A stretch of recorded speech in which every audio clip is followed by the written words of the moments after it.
Sue Minahan. Welcome to Talk Cosmos, the show where Sue Rose Minahan and her panel of guests bring you insightful conversations to awaken consciousness for soul growth.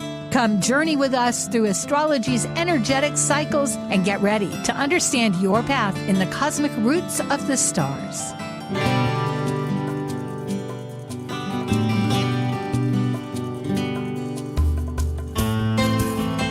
Hi, everybody. Hello? Yes, I'm here. I just had a little break with my technological excitement. And good afternoon, morning, evening, wherever you might be. Today is, it's November 26th. And it's after the big holiday here in the States. And globally, we're getting ready for the season ending the year, however that greets you. And today is our panel Kaleidoscope Visions. We always talk about a transit. Today, the transits are merging, kind of like the year merging into the next year. And we do have, we believe, a participant who's going to join us. And what we're focusing on, maybe after all the eclipses that we have, that is an aftermath season. I think that needs to be coined. Aftermath season doesn't end because turning into butterflies or whatever we do takes a little time and changes our whole physiology. Yes, the material and the spirit all warming in together. Point being, our subject is emotional deconditioning. So that's going to take us on a lot of ideas about what it takes for healing and the facts that we do condition on a natural basis. Well, with no more said, because we have an active panel with great members, we are now ready for Kaleidoscope Visions panel. Associating current astrology transits to a real-life natal chart transit reading through the understanding of the sky's cosmic consciousness for navigating free will options, this is your Kaleidoscope Visions panel. I'm Sue Rose Minahan, collaborating with guests weekly since 2018. I'm an evolutionary astrologer, consultant, workshop facilitator, and lecture speaker. I'm a Dwarf Planet University graduate, charter member of Kepler Astrology Toastmaster Club. I have an AA degree and a fine arts music degree in jazz.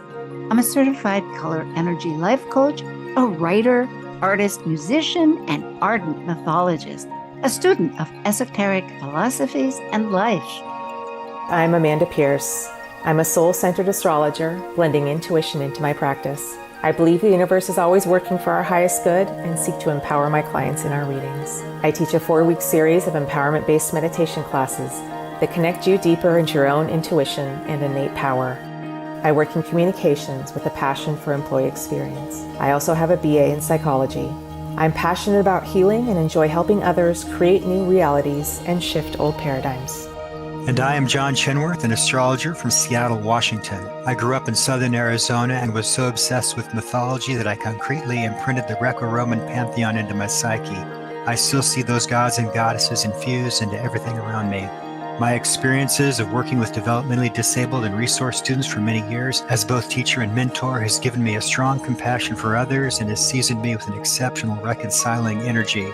I have more than 18 years experience reading natal charts and continue to enhance consulting techniques by attending workshops and conferences.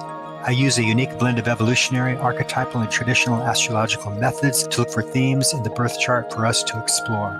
I also enjoy penning poems and exploring Washington State on road trips. And like the Sufi poet Rumi says, you are the entire ocean in a drop. Well, I've got lots of drops here in this picture, right? Hi, Amanda, and hi, John. Hello. Greetings. Hi, nice to be here with you today, as always. It's good to be back. It is, and this is our last one for this calendar year, folks. And we do have our application up and running on Talk Cosmos.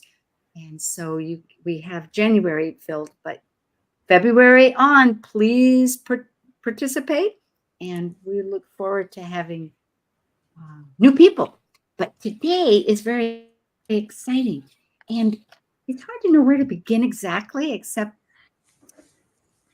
Pluto, of course, is in Capricorn. Maybe we should have our slides, and that'll help us along, as always. And just to mention off the bat, John has his website, Sky Path Astro, and Amanda, best to do her email, amandamoonastrology@gmail, if you're so interested in connecting. So conditioning, if we're deconditioning, it's all about conditioning, and it's so natural, right? We do it in everything in our life. Our Amanda? Yeah, absolutely. And there, a lot of that is what we receive from our family, with the habits and the belief patterns and all of those systems that come with how we're raised and how we grow into who we are today. Everything supports it so much. Our culture, our schools, our neighbors, our friends, on and on and on, because we have to adapt to learn. It's part of the survival technique. It's not bad. It's just that it. Yeah, absolutely. And I think you just hit it right on the nose with this is how we survive. We learn these techniques that in the moment were very helpful for us. And as we get older, sometimes the helpfulness leaves, but they're still there and we're still kind of stuck with it. And so this is about clearing out what we can in the moment to kind of come into a healthier balance. Yes, because and John, if you had something, go ahead. What Amanda said. Okay. Right? Yeah. The psychology background. Yeah. For myself, it's all about accountability. If we have our autonomy and we need to own what we do, it's like, instead of blaming the exterior, it's like, no, it's the buck stops here or starts here. It's like that's the ending and the beginning. Then it has to align with what is in our nature. And other people's screen, although it might be a good template, isn't what works for us. That's the bottom line. Yeah, absolutely. And that accountability really speaks to the Saturn transit that we're talking about, Saturn Series Sedna T-square, and just taking accountability for where we're at in the moment. Saturn transits are always good check-in points to see how we're doing with our accountability with standing in our authority, and where we're holding correct boundaries for ourselves. Ooh, good point. And yeah, Pluto right now, after I say after, because in January 21st, finally for sure goes into Aquarius, which has its own goods and bads as life goes. Everything has a coin of two sides, but it's 16 years. It's at the very end of its degrees. But the ruler, Saturn, is now in Pisces, and that dissolves. And plus the fact that Pluto is working, which always wants to eliminate, which isn't working for our soul growth, has been squaring, as we say, in this action-oriented tension motivator with the lunar nodes of where we've been and where we're going, which are all about relationships, Aries and Libra. And Pluto going into Aquarius also brings, in my mind, humanity as a collective, and seeing how we make that work better, and it's more inclusive, and it'd be interesting to see how it plays out in the next few years of Pluto and Aquarius. It'd be very interesting. And there'd be of course, the Pluto challenges, of course, but we'll see.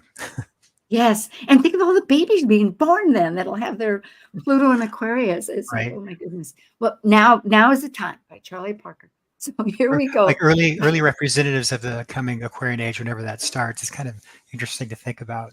Yes, little hints of this new age coming in, which it's interesting to think about also with Pluto moving into Aquarius. Saturn will be fully in Pisces transiting, and the Saturn in Pisces energy, it's like Saturn really likes things to be known and kind of black and white. And in Pisces, it's very ambiguous. And so kind of trying to figure out how to move forward, stand in our authority or our own knowingness of ourselves in this new age of Aquarian energy. So I think there's going to be a lot of ambiguity that we're dealing with as we kind of shift into that. And it'll be interesting to see. that focus is for me 100% the need to shift to the spiritually aligned. In other words, that to recognize the signs, the symbols, the center within, to be still enough to hear it, to be true to oneself. Because if we're having, it gets back to that accountability instead of listening in reference to others, because it's not all, it's nebulous, partly because of how to read what the signs are, what the symbols are. You know, like, is it someone speaking? Is it a road sign? Is it a piece of music? Is what message am I getting? And how am I really asking for that message? Because what we feel, you know, sometimes we send mixed messages. There's a gift in having these symbols together, Saturn being the hard work in the building and nose to the grindstone kind of thing, but it's going through Pisces, which I think of as the dreams, like building a dream. There's a little thing of hope. What can we build? But it's hard for Saturn, to get a footing, but it opens that up, right? Yeah. Or what is necessary to build. Yeah, and Saturn that opens it up a little more. Sorry. Saturn's all about like the rules and following the rules. And with Pisces, that's dissolving a little bit. And so we're having a period now where we can build those new dreams in a different way with that Aquarian energy and standing in that Aquarian power. Yeah. Right this second, today, this is a chart representing it at 1 o'clock. And of course, it's based out of KKNW AM, which also hosts our show through our show. And we are on YouTube and podcasts. But it is a balsamic moon, meaning it's a time of rest as we speak. Interestingly, because there are these two action T-squares happening, and they involve the moon. One of them does, and the sun, you know, because so it's all about this sense of timing just as we speak, but this is sort of the launching pad because we're going to quickly shift. But Saturn, as we can see, is just as we speak, maybe working in tension with how we're feeling with the moon and our emotions, and the sun of our will and our actions, you know, to create, just as you say, new boundaries, new directions. And then Pluto, of course, is in that transmutive place of, okay, if you're going to do all these changes with your actions and boundaries, how do they relate to you and other people? Complex. Well, I love that Pluto is trining the moon as well, and kind of making it a little more comfortable for us to kind of step into our power with these T-squares that can be quite challenging. And that, you know, Saturn is like a little bit of a taskmaster. And so it's going to kind of bring things forward that sometimes we don't necessarily want to see. So I like that Pluto aspect to kind of help us really just step into it and say, okay, I'm doing it.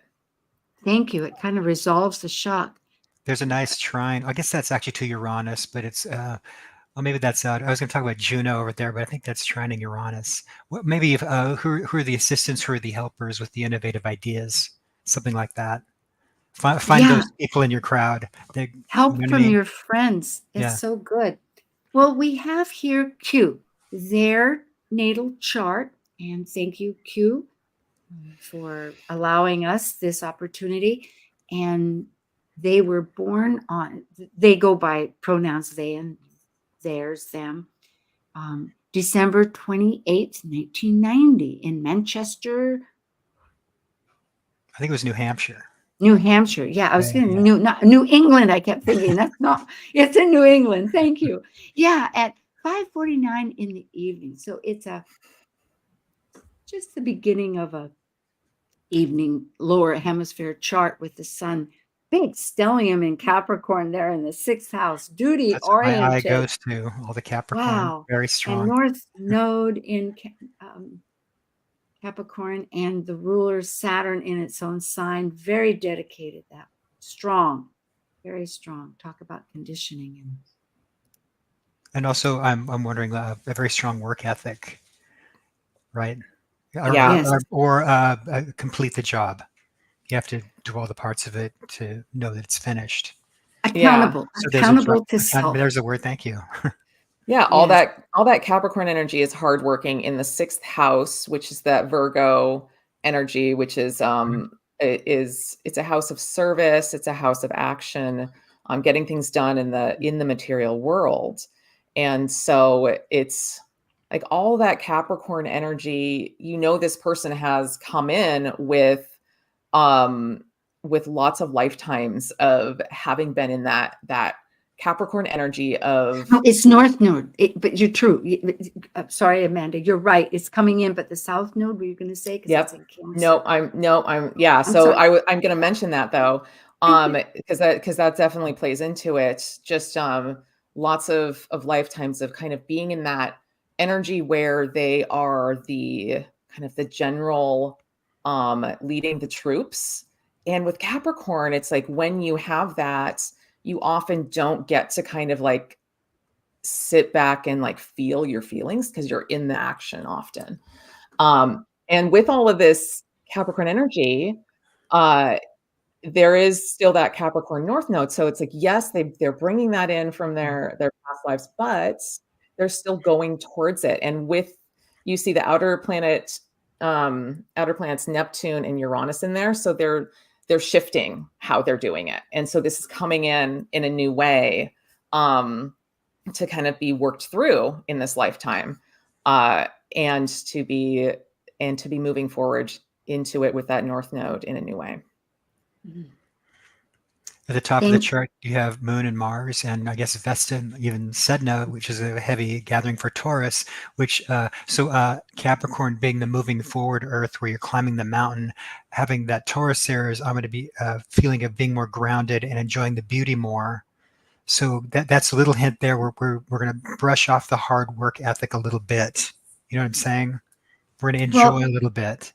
This is such a beautiful synergy of listening to you both, because I'm realizing with the ascendant in Cancer, which of course responds to that moon that you're bringing up, John, and Amanda, what you're bringing up is that by very nurturing and with Chiron there, sort of changing their identity a lot. It's like an ongoing internal identity of truth, of focus, but yet in Cancer, there's so much that has to do about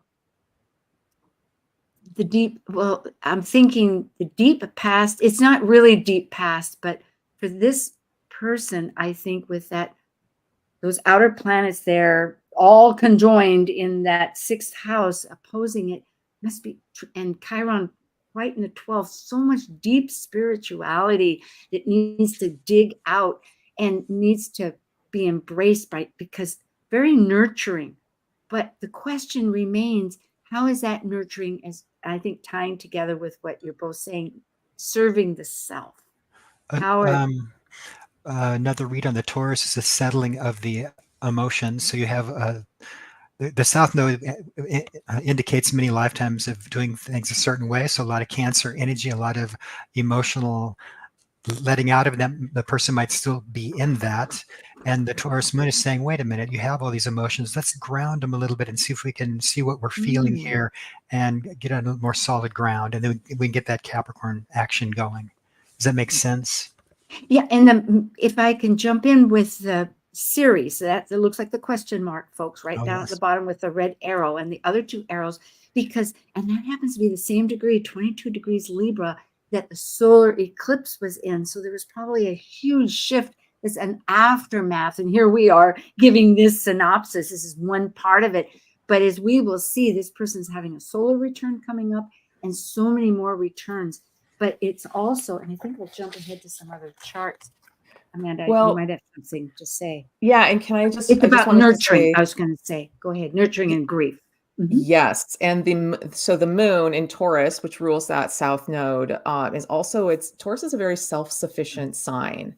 So this is someone who probably it has been kind of dealing with their emotions on their own more often. And maybe they may be very good at that. And that may be part of the Chiron energy of kind of teaching others how to be that way as well. That's right. Like, or yes. Go ahead, John. Jupiter. I was going to talk about Jupiter really quick in the first house, the magnifying glass expanding in this lifetime. Let's see how we're going to deal with that South Node and how we're going to deal with those emotions. It's just like a light on the life. Well, looking ahead, Q has some really strong highlights, astrological highlights. One of them is, if we can go back, but that Pluto in the late degree of Capricorn, it has been transiting over their north node 5 times and will closely in 2024, late 2024, so that it'll get felt. But these are really activating karmic experiences that started in 2022 and this year, early in January, then in the summer, and now presently as we speak. So that's one of, and as we remember, Pluto also wants total transformation. It wants soul growth. What is feeding you? It's hungry. It's hungry for the real deal of what is true. Also, were you going to say something, Amanda? Oh, well, I was just going to mention also that that Pluto it's been in Capricorn since 2008, and it's touched Q's sun in 2011. They've got that huge Capricorn stellium. So since 2011, they've been having Pluto transits. So this is like, I'm super curious to see how what type of transformation that has been for them, and for like how they're working that Capricorn energy in their lives. It's very powerful, and there's such a funnel of other strong kinetic, synergetic energies, and we'll just go through these. One is that very recently, as of the 16th of this month, there was a lunar return, which happens every month. Happens to be that in their chart, Mars is exactly conjunct. So it's always a call to action. And Mars wants to go forward and separate, which cuts away something that you're attached to. But hopefully it just digs further to weed out things. And it happens to be in the 11th house. So possibly all of this is greater. But the point is, there was a emotional connection, that's still evident. And also that the nodes, their nodes, which are in opposite signs, they're all cardinal. They're squaring each other. So there's this huge tension between what's currently we're embodying as a collective past and going forward with their own personal past and future.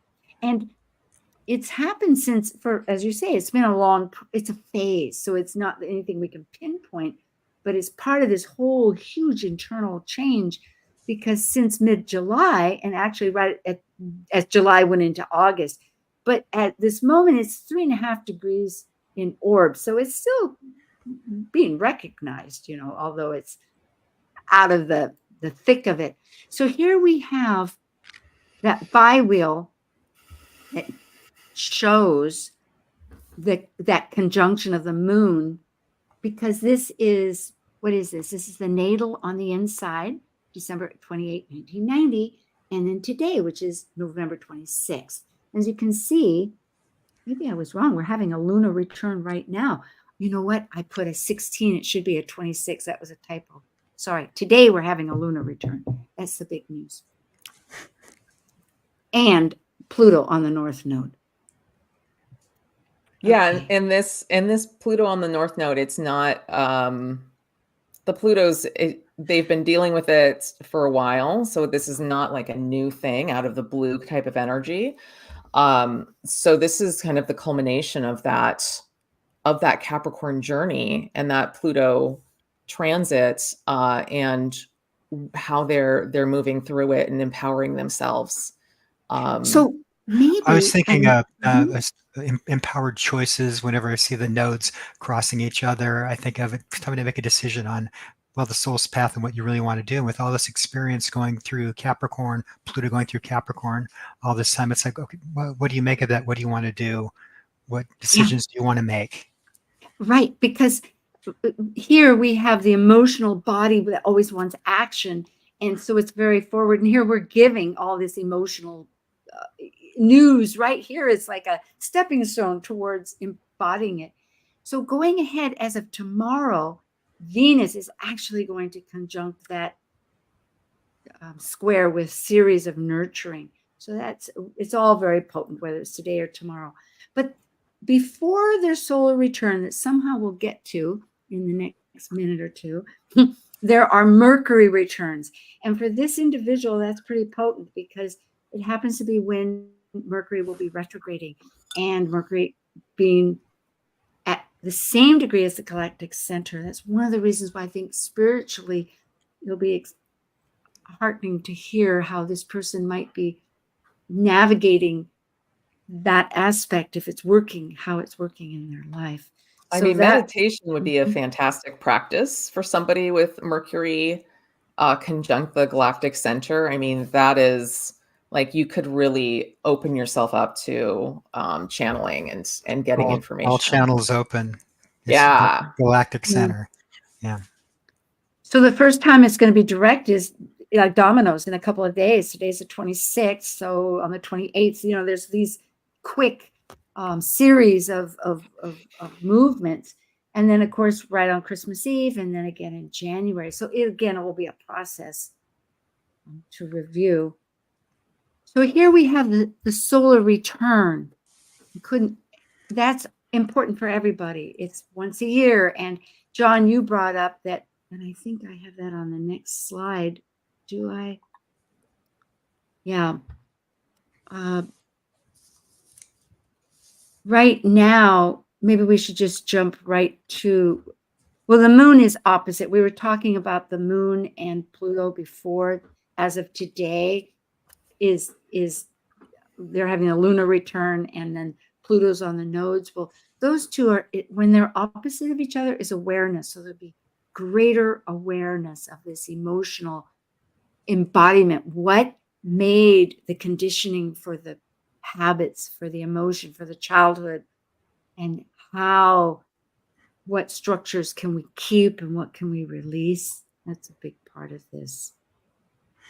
The work, Mike, can we look at that chart one more time? Very interesting thing I noticed.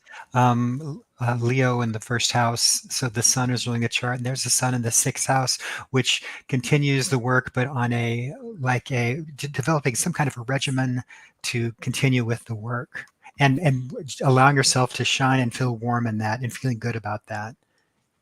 Yeah. Well, we're nearing our break time, but perhaps, I know, John, you brought this up because the natal ascendant, the moon, is so valuable in many ways here. The lunar return and the on, and the south node with right there. But the Sabian symbol for the ascendant, perhaps you want to talk a little bit about this. Is this good timing, or should we go? Sure. Over the natal chart, every degree of the zodiac has a picture with it, and they were developed by, I can't remember the name, of a psychic and an astrologer. He wrote all the degrees of the zodiac on the chart. Elsie Wheeler and Edmund Jones. Yes. Yeah, he wrote down all the degrees of the zodiac, and she came up with an image for each one, and we've incorporated them into astrology, and we use them for pictures of all the degrees of the zodiac. And 27 degrees Cancer, we look at 28, and the picture for that Elsa Wheeler came up with, a confrontation. Well, what's the picture? I got it here. A violent storm rages in a canyon filled with beautiful homes. An interpretation of that is, let's see, crisis or rising to the occasion or facing fears, which I think is really interesting with that. It is about values, static values, what's been existing, but how we got to reconsider it. Yeah, I was glad. Here comes a change. We can't control it. New footing, new ground, right? And yeah, what just comes to me is like this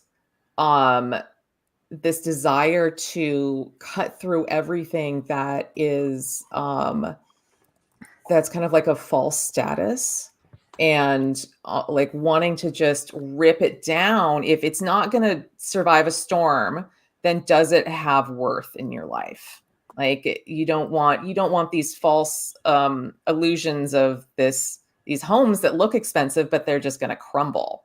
So like building that strong structure and having it withhold a storm. And so that energy within Q's chart, I think works really well with all of her Capricorn and the way that she's transforming it. The beautiful homes could be what temple do you want to build? Beautiful. What temple suits you? Taking a break. We'll be right back with Kaleidoscope Visions panel with Amanda Pierce and John Chenworth. And thank you, everybody. We're really excited to get down to talking with Q. We have a little bit more, but we'll be right back. Stay with us. Thank you.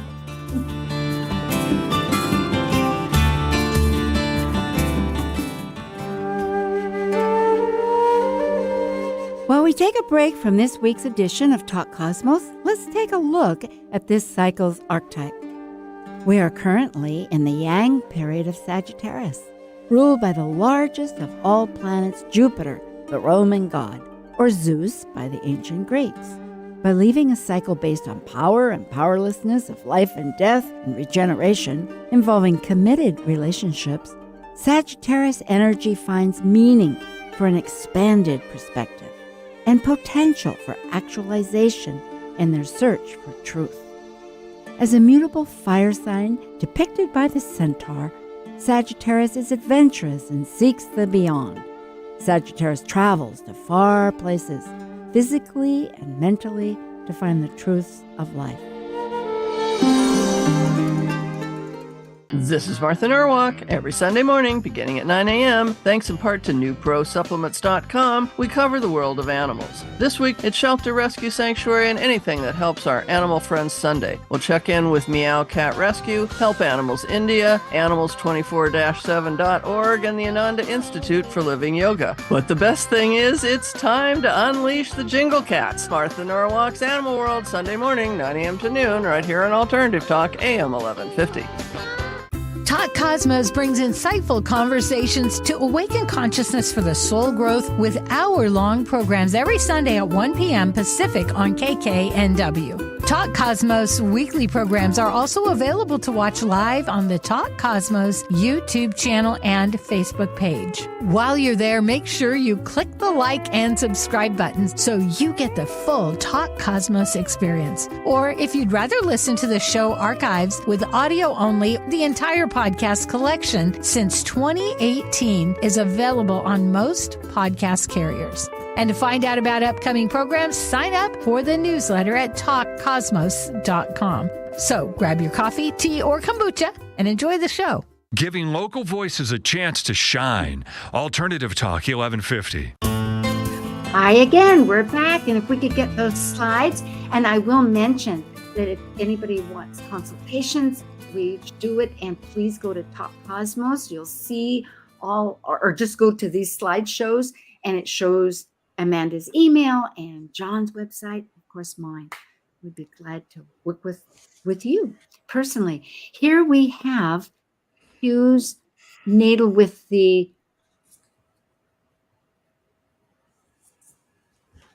I don't know why I got that message, but anyway, natal with the solar return, and it showed, and then we'll bring on Q. So there it is, that big square, and the opposition with right now Uranus saying, let's shake it up and work with the moment. Let's do some changes. Yeah, and Uranus is opposing Q's natal Pluto, and Pluto being in the 5th, there's a very strong creativity here. And I wonder also if this Uranus transit is looking to kind of shake up that Pluto, get it in a more playful place with all of this Capricorn energy. Sometimes that can be a bit serious, and getting back more into the power of that creativity and play in life. That's a good point. Did we have, let's see, go ahead, John, because we do want to bring Q on. I'm just Kind of seeing love that if- Uranus went over natal Vesta. Vesta keeps the fires burning up there in the 11th house. So just surprising changes to the community, or looking for changes in that, or how Yes.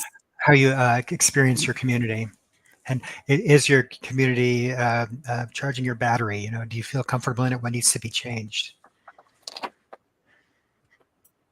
Yes, and the moon right there in the first house, really powerfully accenting the emotional embodiment that we're talking about, the full awareness with processing, because Cancer South Node wants to process, does have to process, and that all that Capricorn saying, no, now, time is of the element. You know, there's a restriction, and so it's maybe a.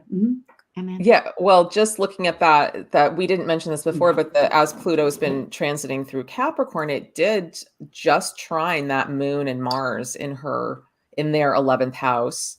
And so that may have been a very empowering time to kind of move through some of these emotions of that Cancer, because it's not that Q has more emotion than others, it's that they have deeper access to it with the Capricorn energy. It's just with that Cancer energy. And because Cancer just is able to go a lot deeper into the emotions. So it can't, and that can be a bit more to handle. But it's, I'd love to see if that has come up for them at all. And the healing aspects. I think we want to wrap this up. I know all of us, because we want to get Q on. But we did bring up, I think, John, you mentioned the fact that Hygeia, there, that little funny thing in the 8th house at 18 degrees Pisces, is trining all in water signs. So you could be quite a healer in their own right. And so let's find out. Shall we ask? Yeah, there's so many ways that this chart could go. So very curious to see how it Nate, if you could bring our great guest on. Hi. Cute. Hello. Thank you. Very great. Thank you. It's very interesting to hear these takes before meeting you guys too, and to see how that interpretation lines up really is amazing. Direct feedback about maybe the growth process or what you do for work? Yeah, sure. So the Sabian symbol actually, I think, is the thing that I wanted to start with, because I didn't know about that being that one for that degree of Cancer, and that feels so true in like a few microcosms of my life. Of both the home that I grew up in was actually like an old decrepit mansion that my parents were rehabbing, and then they built like multi-million-dollar homes around it as they did this project. But that facade of that beautiful home and neighborhood really had such a destructive tornado of anger inside of it. And it was one of those stories of like, you know, on the facade, everything is perfect and wonderful, and look how beautiful everything is. But inside, you know, that inability to know how to express the range of emotions. And then I came in, this, you know, Cancer rising kid in this situation, and like had those very deep, big emotions. And it definitely took me until about, 2021-ish was when I, after my Saturn return and everything, had a big moment of like, I need to go on this healing journey. And the fact that you brought up meditation is really lovely too, because that's really how that all started for me, was starting to get in touch with that inner voice and hear that this healing needed to happen. And I would say it's been very interesting with Pluto on my North Node, really coming to terms with some of the ways that shadow side of Capricorn manifests in me, and where it does that I haven't been able to see it before as a part of this journey. So it's very confirming, I think, to hear this story and to see that like that volcano in the house that I've built of myself in my life, and see that tornado needs to still find its way to be expressed myself. And that's, I think, the point of the journey that I'm on, is what to do with that tornado that's trapped in here. Well, I'd like to say something about the moon and Cancer rising, so it's ruled by the moon, and your natal moon is in the 11th house next to Mars, exactly conjunct to Mars. So this is a signal of either the emotions are out of control and that you're to let loose a tornado, or you begin to practice to marshal the emotions, become observant of them, and learning how to, I guess, deal with them, which sounds like what you might be starting to do. Yeah, I love that, because Mars is martial arts. And so, and Indeed. yeah, that's beautiful. And kind of taking there's a lot of emotional bravery here with Mars, because Mars is courage. It's going to pioneer, and it's going to step into areas that haven't been stepped into, potentially for yourself. And with that South Node in Cancer, this is where you're coming from. And so stepping even deeper into it and pioneering even deeper into those emotions, and having that courage and that bravery may be what kind of makes some shifts for you in terms of how it works and how you heal with that Chiron in Cancer there. Because that's a lot of energy that you're looking to heal in this life, and that also can be used to help heal others. Oh, I think you're on mute. thank you. I love that emotional pioneer idea. I find that having a Mercury return right with this retrograde will be so constructive, because you have a lot of sixth house, a lot of analytical ability, able to piece it together. So bringing in that emotional story of it, seeing a perspective on it that maybe you're able to reshift and use your part and the other people's parts is going to be, because it's very philosophical, right? It's in Sagittarius. It wants to see the broad picture. And I know from my own chart, I understand that sometimes one can get caught up in the bigger framework of it. But the fact that it's in fire, I think helps keep you grounded. And the fact that you have all this natural water is you're in touch with emotions. It's not like you're going to get carried away into airy-fairy air thoughts. Not with all that Capricorn. No. So there's a lot of potential, I'm saying, for help from the universe, is what I'm saying with these transits that are going on. And John, you brought up the fact that this year is profection, which is a ancient system of denoting each year you're born, and you kind of move around the horoscope and keep revolving. But at 33, if we're correct, it would be in the 10th house of career and social work. So it really is which is the Capricorn house. And it's ruled by Mars. So Mars comes into play again. And Mercury's going to bump up against Mars. And natally, you have that moon Mars. So this year's the year to think about Mars. Did I miss it? I had to close the refrigerator. Anyway, it was beeping.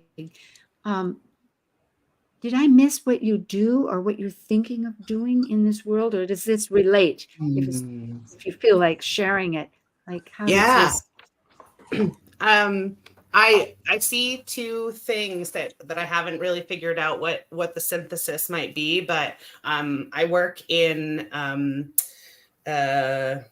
commercial electric energy. I'm an engineer by training, of course, and I am really focused right now on changing the ways markets work in order to make them more efficient and use the technologies that we have available in more thoughtful ways. And I see how the system that we have in our marketplaces for commercial construction is really informed by people and limited knowledge of how things work and the systems at play. And so I really enjoy looking at those larger systems and deconstructing them into little people components of understanding.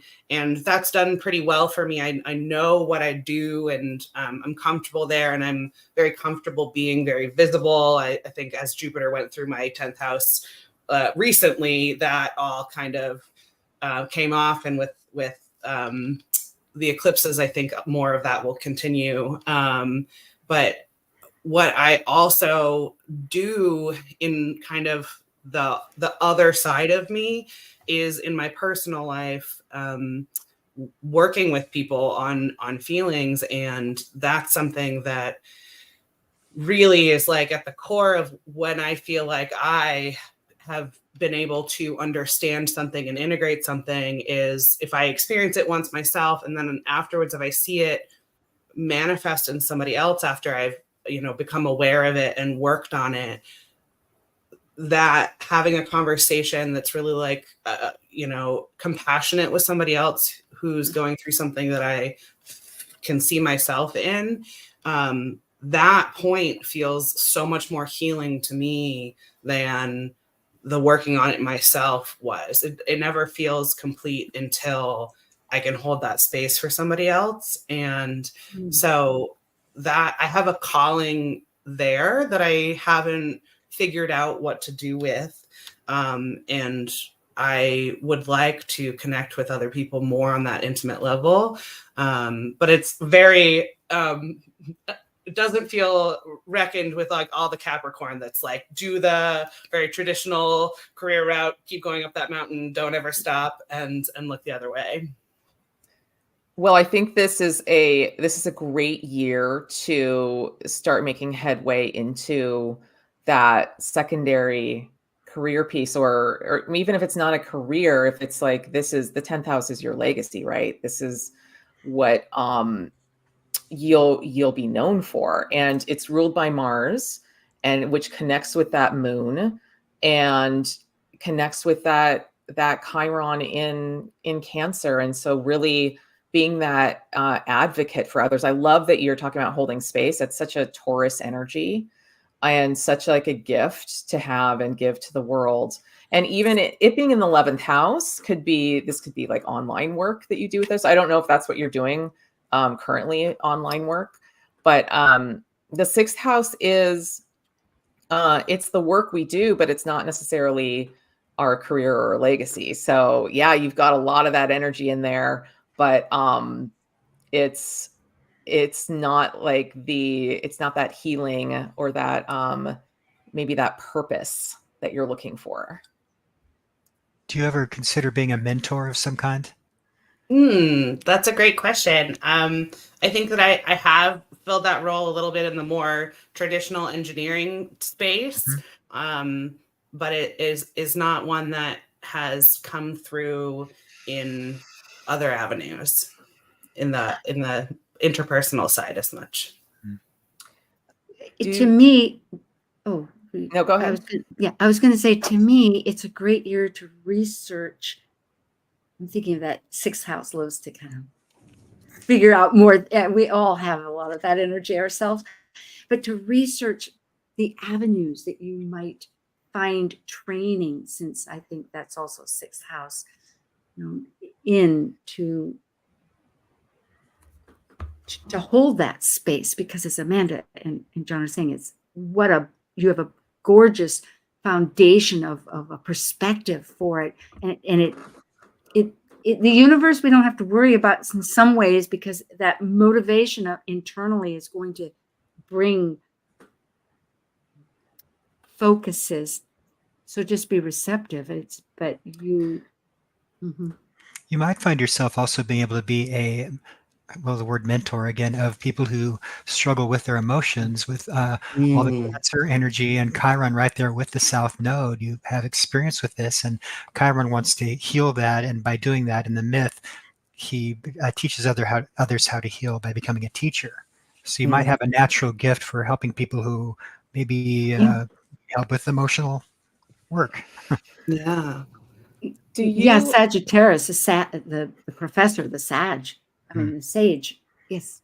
Yeah, I'm curious. Do you do anything creative right now in your world? It's one of those things that was expressed much more earlier in my life, and I think that it's changed how I relate to that side of myself, and it's much harder to access these days. I'm definitely an artist, and it is not I'm not making right now. It's not coming to me as easily as I'm definitely stuck in the like research mode of like gather information in order to digest and integrate rather than do that expression piece. And I do feel like there's something missing there for me right now. I feel would like love. that would be helpful for you just to get like the energy shifting a bit. And with the Uranus has been going over your Pluto. It's Pluto in the fifth, right? I mentioned that earlier. Just like really powerful creative energy. And even if it's like you're blocked on the creativity level, just getting out and kind of being playful with things to just shift that energy out of that very sometimes serious Capricorn, like I got to get it done. Energy is that could start to allow you to allow like different insights to come forward or different inspirations of where you really want to go with your life and your work and everything else. And it's in the 11th, meaning groups. So whether it's online or whether it's a network group, but just that association, and it begins to break down some of the barriers, because you see the other people with you get inspired. There's the whole realm of it. But truly, I would hold on to realizing that these transits that are happening just as we speak, as we were saying about the moon and Venus before, because this is ahead. This is still a month away. I mean, it's all like a synergetic river, a flow, but your values with that Venus is going to strengthen. And then the thought process, it's a work in progress this year, but I think you will start experiencing many ways to put that emotional counseling or mentoring or healing, however you decide, appeals to you. You'll find a method, and it could be with the art might help break it up too. Yes, I love that. Do you feel like you've since 2011 you've had major shifts in your life, like with that? Yes. All of that Pluto energy? Yeah. Yeah. And like you're a totally different person. Yes, I have stopped hiding myself, I think, since then, and just more and more over the time figured out how to choose myself first. And you're still in that Pluto transit energy. So this may need to just settle a bit for you too. As Pluto moves over your north node, it's going to pull you towards those things that are correct for you in this life. And so it may just be just to being in a state of like allowing things to come forward. Yeah, it's a process. It is surely a process. So thank you so much, Q. You've been I'm very grateful to have you help close our 2023 season. And thank you so very much. I appreciate it. This is lovely. Yeah, thank you. This is an honor. Thank you. Excellent. Yeah. So we wish everybody a good season ahead. For some people, Christmas, other people, their holiday of their direction. There's many. Yeah. Have a wonderful solstice, everybody. We'll see you next year. Happy solstice. I'm excited. That's so true. Yes, and December, we begin with Chiron with Tracy Quinlan of Canada next week. So that's going to continue this healing concept. a deep time we're in transiting into how to be joyful. Thanks, folks. We love you. Thanks. Thank you for joining an insightful conversation on Talk Cosmos, the show where Sue Rose Minahan and her panel of guests awaken consciousness by connecting soul growth patterns with astrology's energetic cycles. Be sure to tune in next Sunday, 1 p.m. Pacific Time, to continue your journey through the roots of the cosmic pathway.